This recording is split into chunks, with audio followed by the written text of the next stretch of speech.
कौन थे वो ऋषि जिन्होंने विष्णु जी को लात मारी, उसके बावजूद भी उन्होंने उनको माफ कर दिया, और कहाँ पर ये कथन मिलता है, क्या ये प्रकरण था? देखो, कोई ऋषि नहीं थे, वो सप्त ऋषियों में से एक थे। महर्षि भृगु हिंदू धर्म के सप्त जो ऋषि, जो उच्च सप्त ऋषि है, उनमें से एक थे। ठीक है। भगवान ब्रह्मा जी के मानस पुत्र थे वो।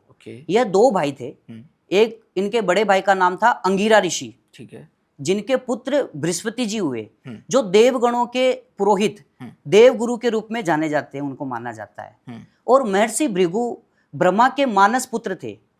वेद पुराण के अनुसार भृगु ऋषि का जन्म लाखों वर्ष पूर्व ब्रह्मलोक के सुशांत नगर में हुआ था। ठीक है।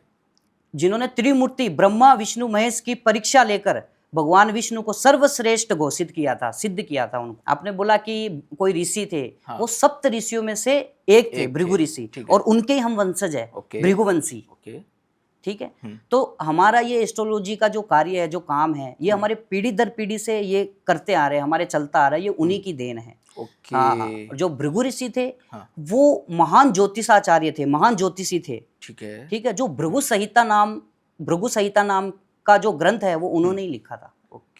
सर्वश्रेष्ठ थे वो। बिल्कुल। और विष्णु भगवान ने उनको माफ भी किया, जैसा कि आपने बताया था। तो ये थोड़ा सा बताएं इसके बारे में। देखो, इसमें क्या हुआ था कि एक बार ऋषियों मुनियों में है ना, चर्चा छिड़ गई, उनमें बहस छिड़ गई ऋषि मुनियों में कि भाई त्रिदेवों में से सबसे श्रेष्ठ कौन है, सबसे श्रेष्ठ और उच्च कौन है ऋषि मुनियों में।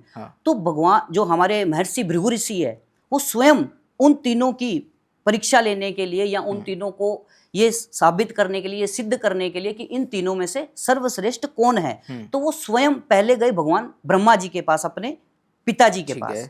तो उनके पास जैसे ही वो गए, तो उनका अहंकार देखकर वो वहां से क्रोधित होकर वापस आ गए। तो उन्होंने कहा ये भी श्रेष्ठ नहीं है। फिर गए वो भगवान शिव के पास। शिव के पास जब वो गए ना, तो शिव जी भगवान माता पार्वती के साथ विश्राम कर रहे थे। तो वो बिना आज्ञा के वहां पहुंच गए।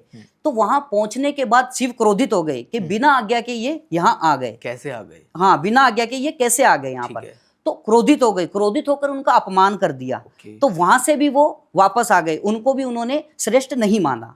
फिर वो गए भगवान विष्णु जी के पास, वैकुंठ धाम। ठीक है। वो सीधा वो वैकुंठ पहुंचे।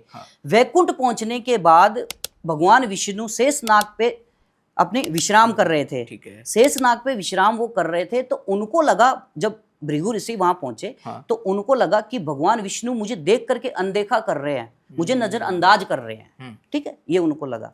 तो वो वहां पर क्रोधित हो गए।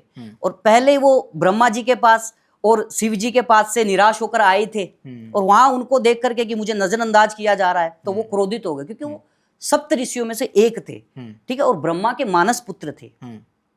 तो क्रोधित होकर के सीधा जाकर के भगवान विष्णु की छाती पे लात मारी।